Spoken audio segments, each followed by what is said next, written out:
The lights flickered to life. Warm, golden, perfect. Every bulb I'd chosen myself. Every tile, every inch of this house mine. But as the glow filled the living room, it hit the empty chairs, the untouched food, the silence. No one came. I'd sent the invites weeks ago. My first home, the one I bought without anyone's help. I imagined the laughter, my mother's smile, my father's quiet pride. But the driveway stayed empty. The wine stayed sealed. Then my phone buzzed. Dad. His voice was tight.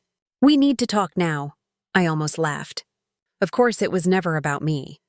I was always the quiet one, the dependable daughter, the one who listened more than she spoke, who kept the peace while my sister Nadia set things on fire just to watch people run. She was chaos in lipstick and charm, and they loved her for it. When she wrecked her second car, Dad bought her a new one before the week ended. When I got my promotion, he said, "Good for you, kid," without looking up from the news. So when I signed the papers for this house, every rupee earned through overtime. Freelance gigs, skipped vacations. I thought maybe, just maybe, they'd see me. They didn't. They saw her new car instead.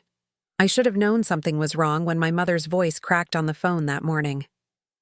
"We might be a little late, John." Then I saw Nadia's post, a gleaming white car with a bow on top. "Family surprise," the caption said in the photo. My father's arm was around her shoulder. My mother's smile stretched too wide. That was at 6:03 p.m. My party started at 6, I didn't cry. I didn't even get angry. I just stood there, the hum of the refrigerator, the candles burning low, and let the truth settle like dust on polished marble. They never saw me as their success story, just the background noise to Nadia's drama. But this house, this was my proof. My independence wasn't a phase. It was the quiet kind of revenge that takes years to build, and they just handed me the perfect way to use it. When Dad called again, I answered calm. "We need to talk," he said. "Your sister's in trouble." Of course, she'd crashed the car again. Apparently, the car was bought in his name, but the loan was in hers. Something about convenience and trust. Now, after the crash, the insurance company was refusing to pay. "We thought maybe you could help," he said. Help me? The same daughter they left waiting in her empty house while they toasted champagne in a showroom. I told him I'd call back.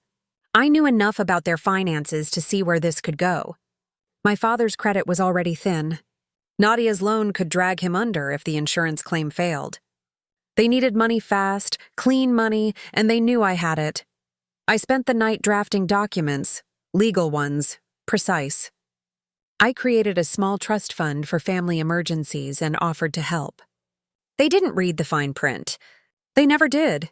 3 days later, they came over. Their first time in the house. Dad looked around, impressed but pretending not to be. Mom fussed over the drapes. Nadia, bandaged wrist, fake tears, smiled like a spoiled cat. "You've done well," she said, her eyes scanning the space. Bigger than I expected. I smiled back. Everything I wanted. We signed the papers at the dining table.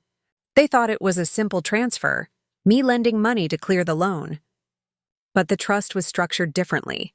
Legally, the collateral for the payment wasn't just the car. It was a shared property Dad had put in both daughters' names years ago, the small house my parents lived in now. I didn't forge anything.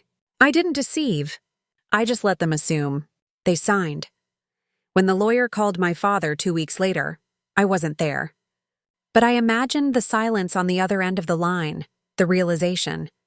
The moment he understood that the loan they signed over gave me full ownership. The house, their house, was mine. He called that night. His voice trembled. "You tricked us." "No," I said softly. "You ignored me." He tried shouting, guilt-tripping, begging. But all I could think about was that empty table, the untouched food, the way the lights hummed over silence. I told him I'd give them time to move. That was mercy enough. They came one last time to collect their things. Nadia didn't meet my eyes. Dad just stood in the doorway, looking around like a man visiting his own ghost. "You really did all this?" he murmured. "I did?" I said, alone.